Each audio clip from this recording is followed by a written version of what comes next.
What's up, guys? It's Ryan again. Doing another vlog. Think, learn, and be vulnerable. It's November 7th. Not shooting this on November 7th, but I'm going to post this on November 7th.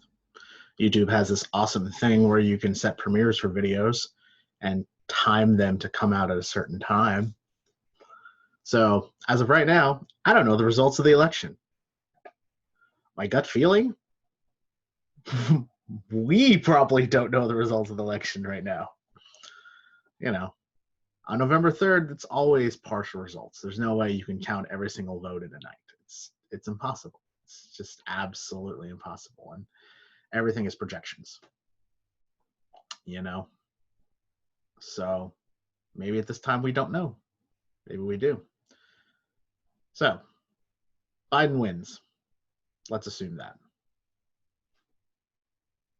Good. Am I excited? Yes. No, not really. Not a big fan of Biden. He's fine. He's good. He's serviceable.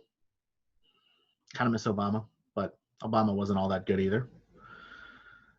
I thought he was better than what we have. And I'd vote for him again, but he had his problems. But I think he did a lot of things good. And if Biden continues that, okay, I'm all right with that. Just more glad it's not Trump. Pretty much it. I'm worst president of all time, plain and simple. I'm not going to pull any punches. I think a lot of people would agree with that. But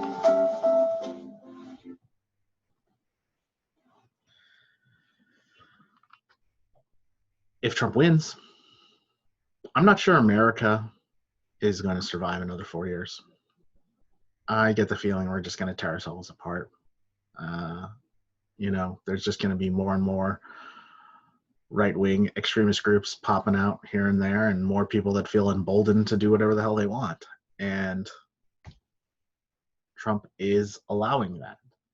Not only is he allowing it, he's encouraging it, and he's telling people to go out and do these terrible things.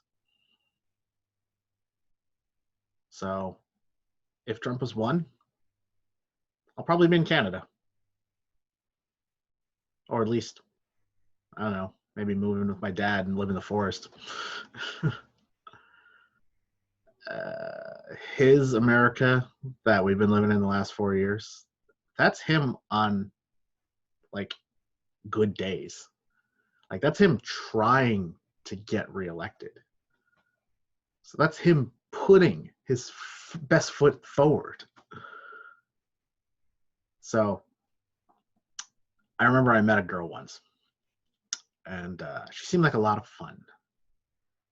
But I got into her car, and it was a mess. And she was like, "Oh, I just haven't had a chance to clean." And I'm like, "All right, that's fine. That's fine. My car ain't clean either. It's all good." You know. Then we went back to her house, and it was just weirdly decorated. There's a lot of pastels everywhere. Not saying there's anything wrong with pastels per se, but I just went in there and I got a really creepy vibe. And I was like, I don't know. Something seems off. Something seems strange. And, but there's another girl I was dating at the time, and she seemed okay, but I don't know. She wasn't like fun. She wasn't crazy fun. And this girl, definitely crazy fun. We have a blast. And so it was kind of cool to see her place, and it did sort of fit her personality, but it was just, I don't know, it was odd.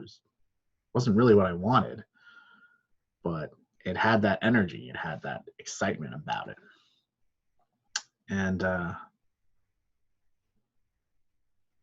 eventually things went south really bad. She attacked me a couple of times. Not fun. And I had to break it off, and it screwed me up for relationships for a long time. And I would tell you, Trump is that crazy, exciting girlfriend. Like, she can be fun, but don't make her your girlfriend. If you want to, enjoy her on occasion, go ahead, do it. But don't put a ring on that. Mm-mm. You will regret it, and it will hurt you for a long time. Trust your instincts on that one. The problem is, I think a lot of people looked at what Obama did and were just like, he's the safe girlfriend, or he's the girlfriend I didn't actually want, but I was sort of forced upon me. She was what my parents wanted. When you finally got the choice, you picked the opposite. The opposite is not actually what you want. The opposite is not actually what's good for you. I'm not saying the safe, steady girlfriend is what's good for you, but it's less destructive. That girlfriend's not going to burn your house down if you break up with her. That girlfriend's not going to come at you with a knife. That girl's not going to do a bunch of cocaine and drive her car into your front yard. Well, it was her front yard, but whatever. Same idea. That girl's not going to say, hey, let's have 12 kids so we can have a birthday every month.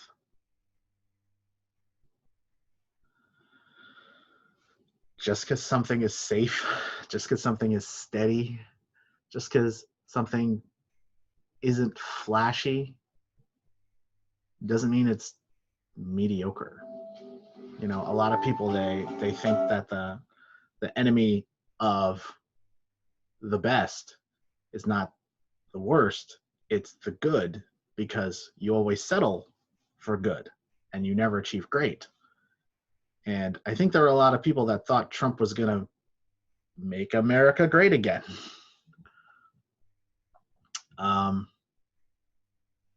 But there's a voice inside you that says, this is too much.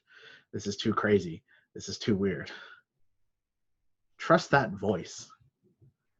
It's okay to go for something a little less than the best if going for the best also makes you crash and burn really, really, really hard. It may not be worth that risk, and that's the thing that I think America has come to realize, is that you gotta properly vet the people that you get into relationships with, and whether that's your girlfriend or your president, doesn't matter. Take the time to get to know someone deeply before you put them into a position of power over you.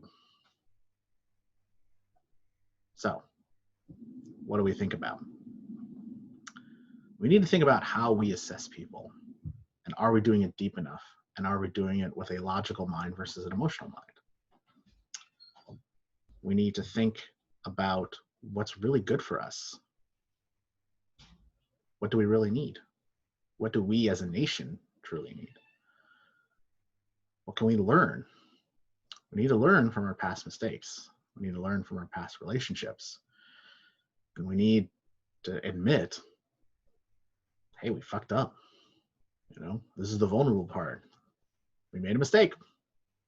It's okay. It was a major mistake. It's okay. There's a lot of people that voted for Trump because Hillary was a woman. There's a lot of people that voted for Trump because Hillary was the establishment and that Trump was going to shake things up. Shaking things up isn't always good. If things are going okay and you want to shake things up to make it better, a lot of times you make it worse.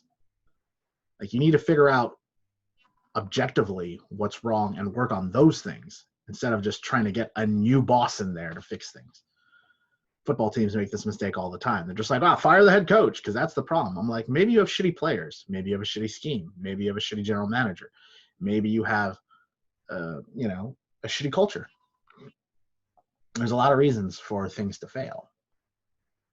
But if you're going 8-8, you don't want to bring in a coach that's going to go 14-2 or 2-14. What's the point of that? Oh, we got to go over the Super Bowl. I'm like, America's not a Super Bowl.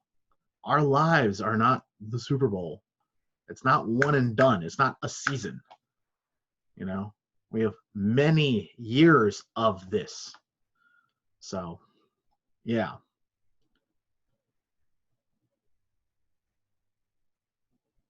I hope Joe Biden won. I really do. He's not the best guy, but I think he's the guy we need right now. We just got out of a bad relationship. We need that nice guy who's not going to do anything wrong, who will just cuddle with us and rub our feet and hold us and tell us everything's going to be okay. That's the guy we need, right? We need that guy who's been friends with us for like 15 years and then has always been there for us. And then you're just like, all right, you know what? This is what I really need. And maybe it'll become something really good. Maybe we're ready for something really good. I hope so. I hope America is looking for something really good. Because if Trump gets reelected, oh boy, we're not going to survive. Just, we're not. Anyway, hopefully my next video is not from Canada. See you later, guys.